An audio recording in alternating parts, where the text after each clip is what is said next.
in conversation with James Woolf. James Woolf is a London-based writer. His job in professional ethics inspired him to write his debut novel, Indefensible, which was published in January 2024.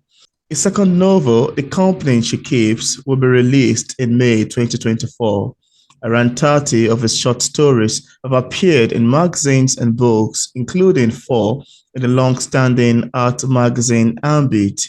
James also writes stage plays. About 15 have been professionally produced and has written radio plays for Radio 4 and LBC. And on today's episode of our interview, it's my utmost pleasure and joy to have on the show today, James Wolf. How are you doing, James? Very good, thank you. Thank you for having me on your show. It's a real honor. Thank you. Yeah, I'm excited to have you on the show today, too. I'm excited we're going to be talking about your book. Great. Yeah, no, looking forward to it. Yeah, Ask me any questions you want. absolutely. Yeah, so James, could you tell us about your book, Indefensible, a brand new psychological thriller, which is currently an Amazon #1 bestseller in the category of perspective on law? And I want to say a huge congratulations on that. Now, how does this book come about? What inspired you to write Indefensible?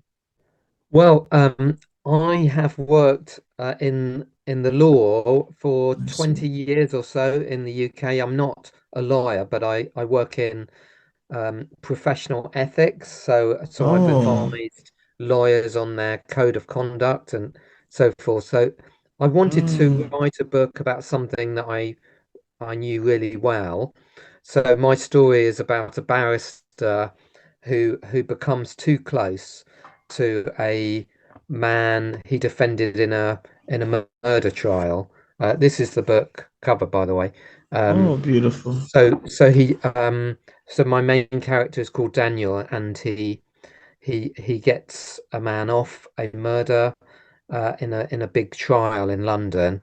But Mm, then he becomes too close as a friend, and this has devastating consequences for Daniel and his family. mm. So it's a legal thriller or a psychological thriller, and it's set in London in the 1990s. Wow. Wow, that's quite amazing to know, really. I love the sound of it and to know that, your work kind of inspired it because you've worked in this, genre, you've worked in this category and field Yeah. before. That's quite And amazing and to know. there's one other thing I'd just add about my book actually, because um it was very important for me that the book feels real and Mm, authentic, and and I've even included two or three real people who appear as themselves as characters in the novel. So there were two clerks to barristers, so they are there, they manage their day-to-day affairs, and they were both clerks in the 1990s, so they appear as themselves and are named in the novel. I did this with their permission, mm, but I wanted to make it feel as much as an authentic mm, experience in a real world for people to engage with. And there are lots of news events and things going on in the UK yeah. that are referred to in the novel that are relevant, but so it's a lot of fiction blending with fact. Wow. Wow. Wow. That's quite amazing to know, really. I love the sound of it.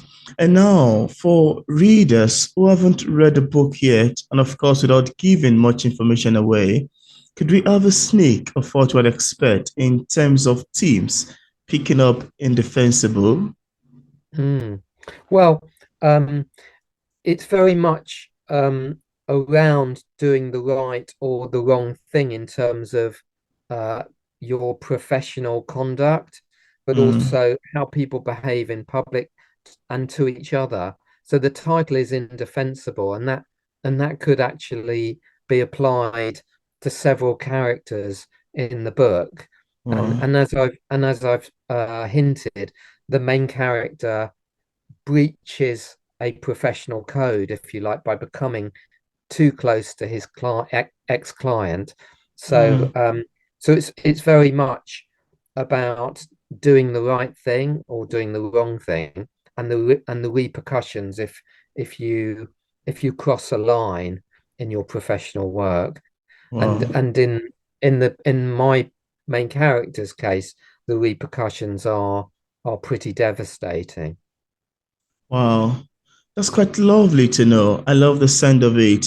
And now I see that you have another upcoming book in the title of The Company She Keeps, which is, forthcoming in May this year. Could you give us a brief background about the making of that as well?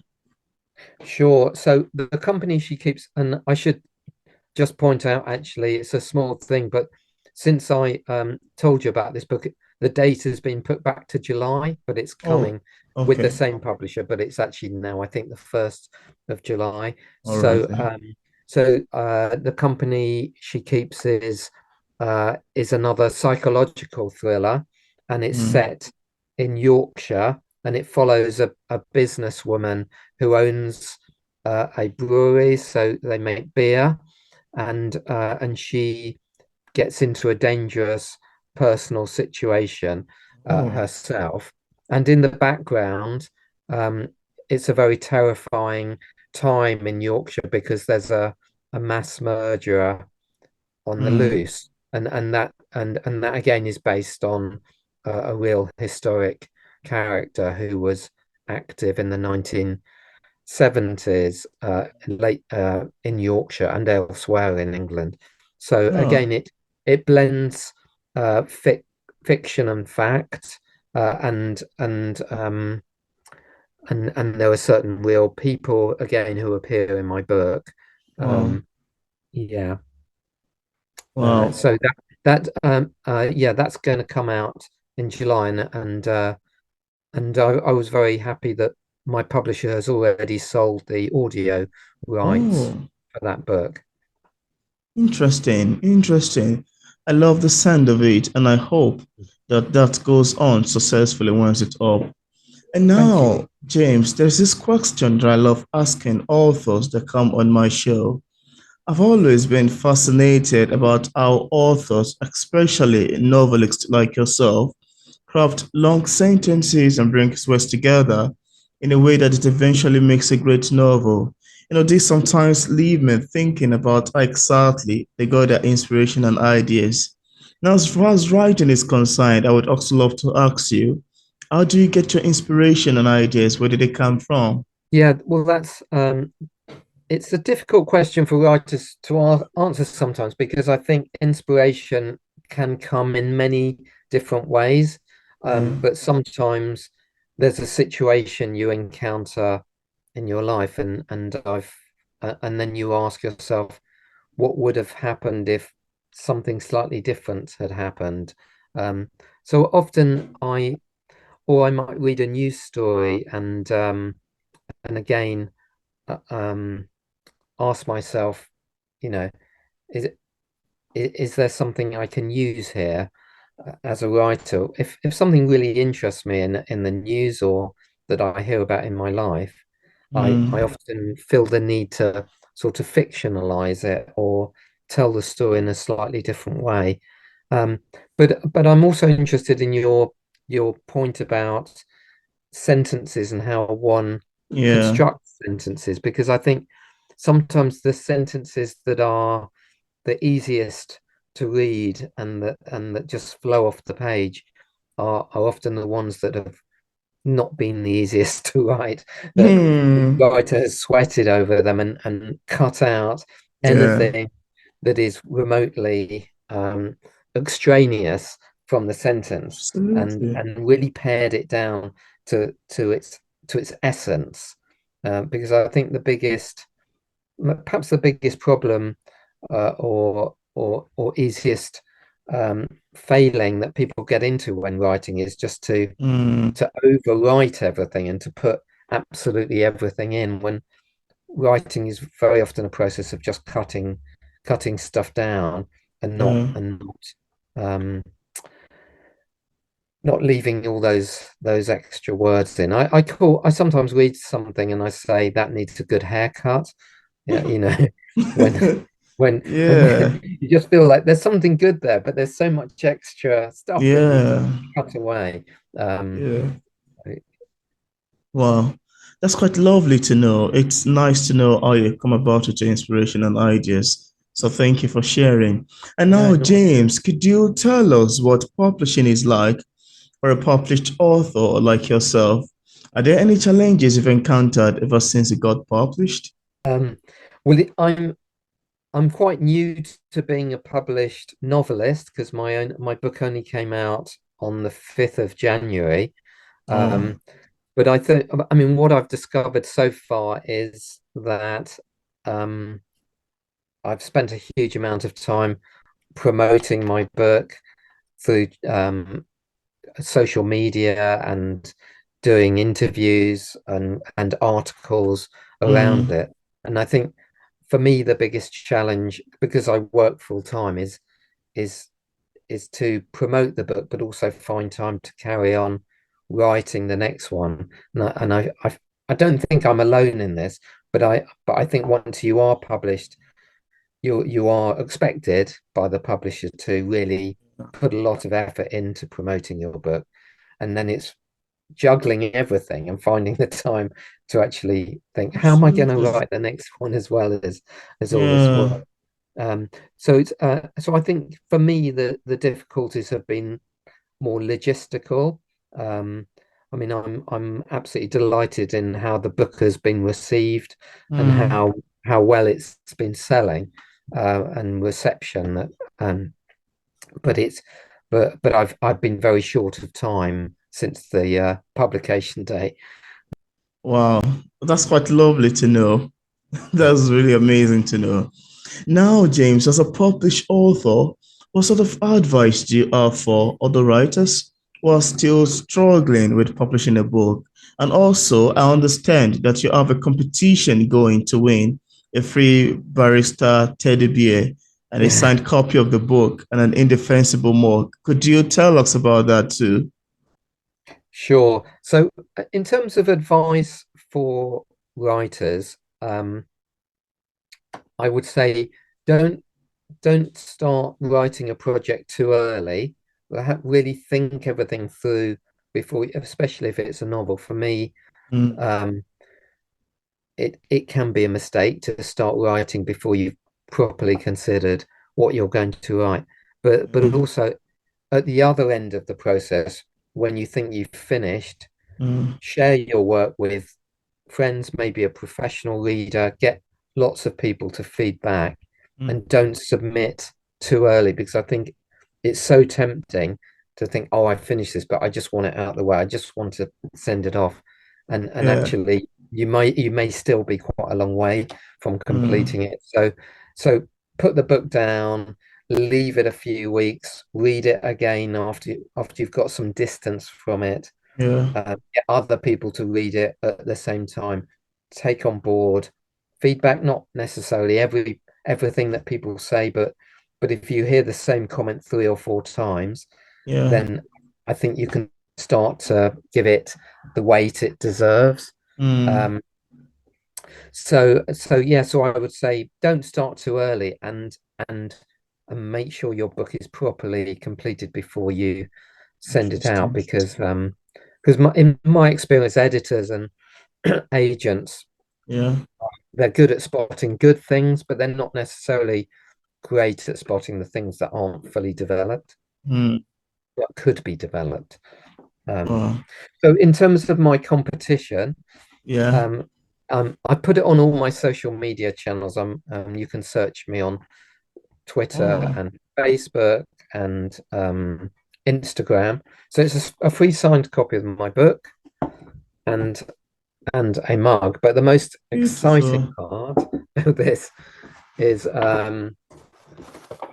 this Oh, it's a wow. barrister teddy bear, Interesting. brand new, and all you have to do to enter the competition is to repost either my the tweet that you find on Twitter or my post on Facebook or Instagram, and just let me know you've done it because I may not be able to see because Wow. of uh, and you can enter from anywhere in the world.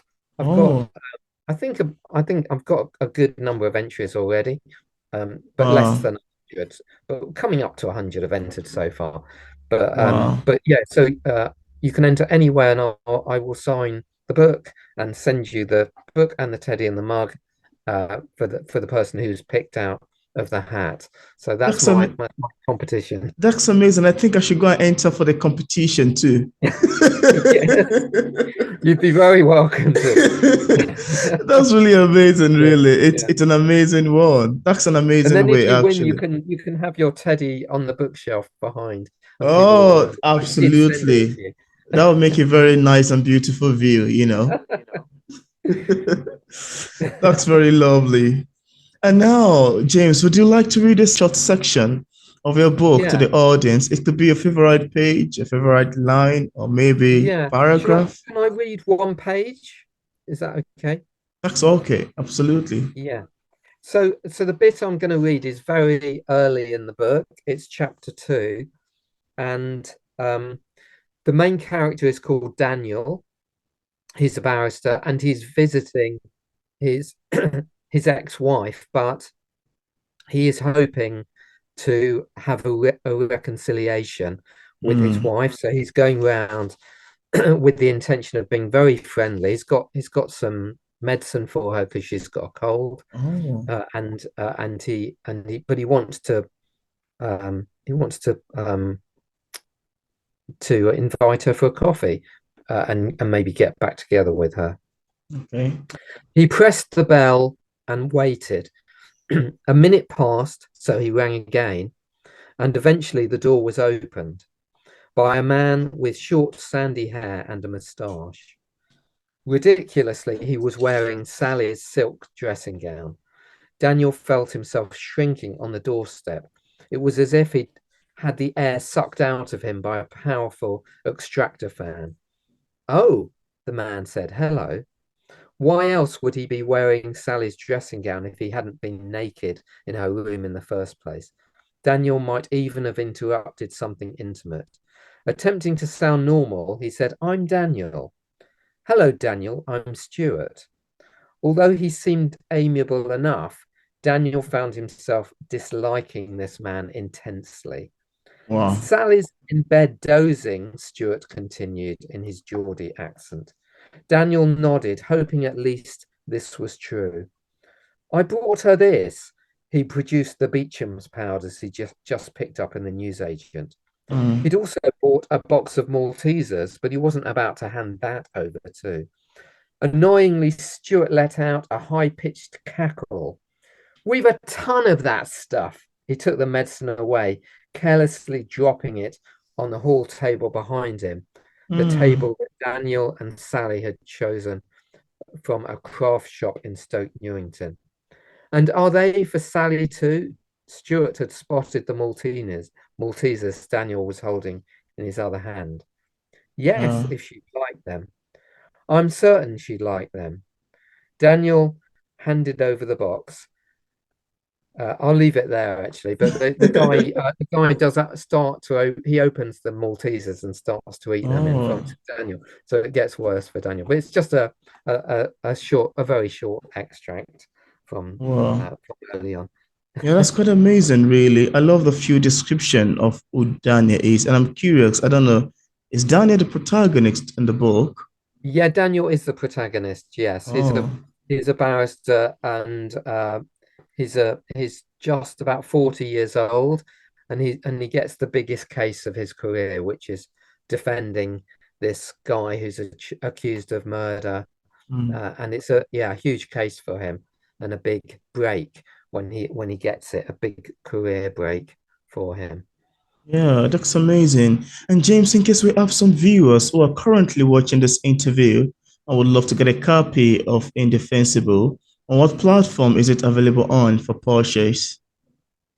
Um, well, it's certainly available on Amazon, and you can order it different Amazons in the world. I know it's Yeah. on Amazon UK and Amazon.com and Canada and Australia and stuff. Um, you can get it in Kindle or paperback. You can also purchase it from bookshops, and I think on other platforms as well, other online platforms. I think if you just you should be able to get it fairly easily, I hope. Yeah, that's great.